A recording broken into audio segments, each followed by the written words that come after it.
Hi, this is Will Florsheim. I've got a lesson plan here for the Council of Nicaea. I'm a high school social studies teacher at Greenway High School in northeastern Minnesota. This lesson is designed for students taking a world history class in a regular ed world history course intended for upper level students. The learning goals associated with the lesson I have at the top of the screen here, beginning with basically some initial understanding in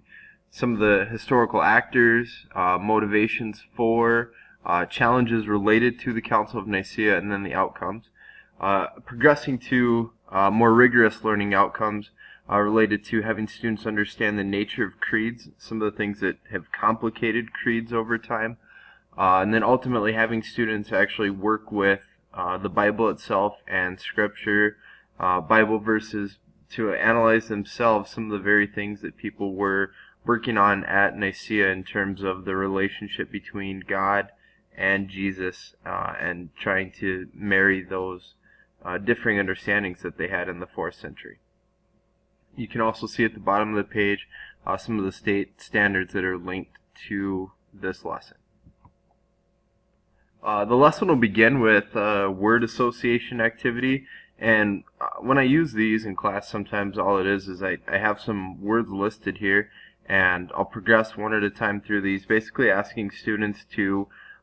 take a word. I probably wouldn't show them the words like you have on the screen here, but I would simply say a word for them or project it maybe one word at a time, and have students try to either list words related to that word that come to mind, or also draw pictures if that helps students understand that way. What it allows me to do as a teacher is to kind of develop a baseline of what student understanding is with some key vocabulary before progressing with the lesson. From there, I would have students take some of the more important words that are going to contribute to the lesson and try and actually define those words, advancing from that word association activity. So here I've got words that students would try to just match the definitions with that. After giving them a minute or so to do that and write those down, I would then just go ahead and show them the answers to those definitions and have them kind of verify their own understanding and check for any misconceptions. So one thing I deliberately planned with this lesson is, rather than just jumping right into early Christianity and some of the challenges and even the reason for the Council of Nicaea, I really wanted students to grapple themselves with the difficulty of reaching consensus and forming a creed in the first place. And so I will say that with caution that I picked something here that's been a flashpoint in modern times recently with the NFL national anthem debate, whether players are acceptable to kneel as a sign of protest during the national anthem being played, or if they should stand. I picked that as a flashpoint because I really thought that was something that students might have some different opinion on, and it would simulate in a way for them some of the feelings and kind of the social atmosphere in our times that people might have felt in the 4th century going to Nicaea. So just with that element of caution to other professionals, I'll say I know that doesn't perfectly simulate the religious nature of Nicaea, but I think it'll help students really understand some of the challenges. So I've got here some quotes from different people that had opinions on the NFL national anthem debate in the past year. I'll progress from there to, I have a short 30-second video clip here from CBS News talking about the debate and what happened with that. And then what I'm going to try to have students do in 3 different groups is take a perspective on this NFL national anthem debate and what should be done with that, and try to come up with a statement, basically what a creed was, in terms of their perspective of what should be done, what should be allowable during the national anthem. Have a representative of each group come to the whiteboard in the front of the room and basically state their creed. What is acceptable, should be acceptable during the national anthem in sporting events and elsewhere. So from there, what I'm going to really challenge the whole group, the whole class to do is to take their different perspectives, and I'm guessing there'll be some fairly boisterous, nuanced perspectives on each side of what should happen with this creed, and then try to, as a whole class, come together with one creed,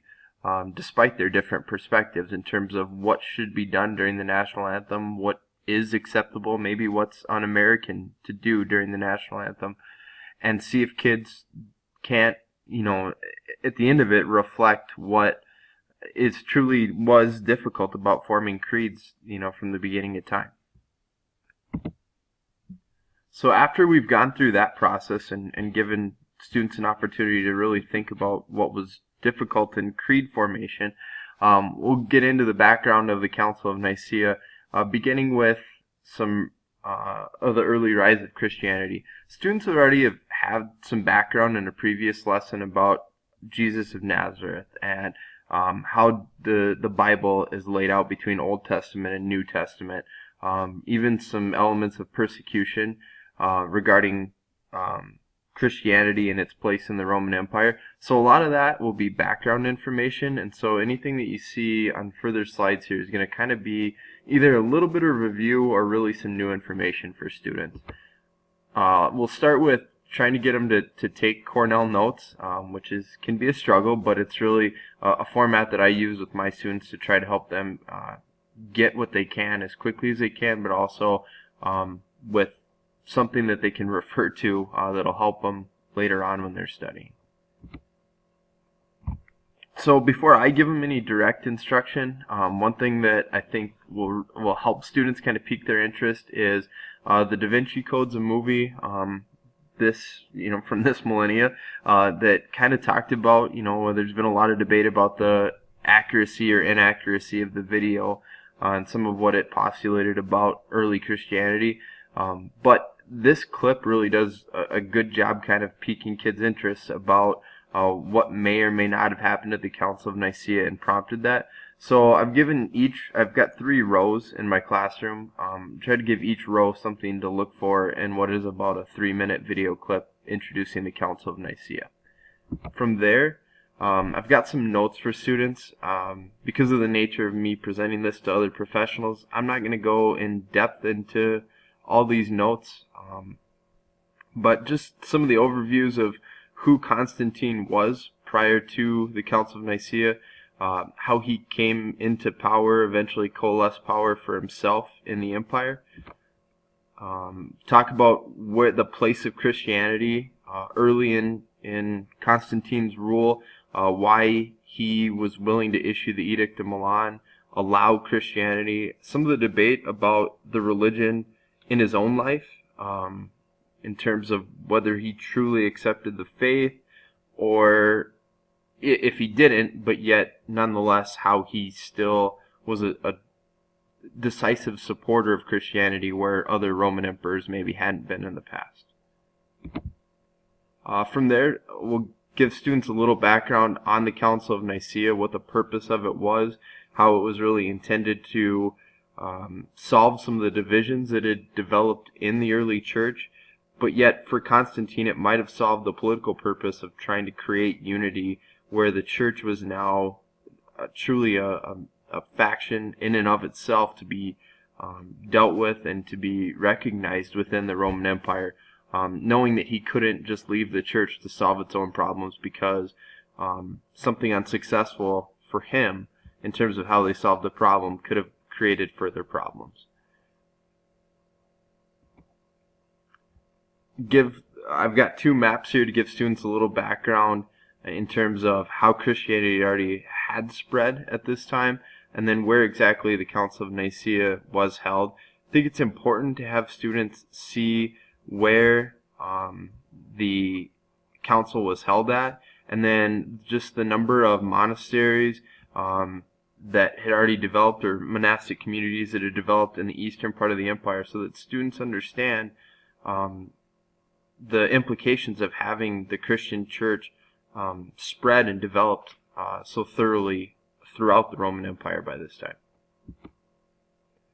Then the last thing that I really want to give kids for direct instruction before letting them do some primary source work themselves is to help them understand multiple perspectives and how even at the Council of Nicaea, the two different major factions there looked at the relationship between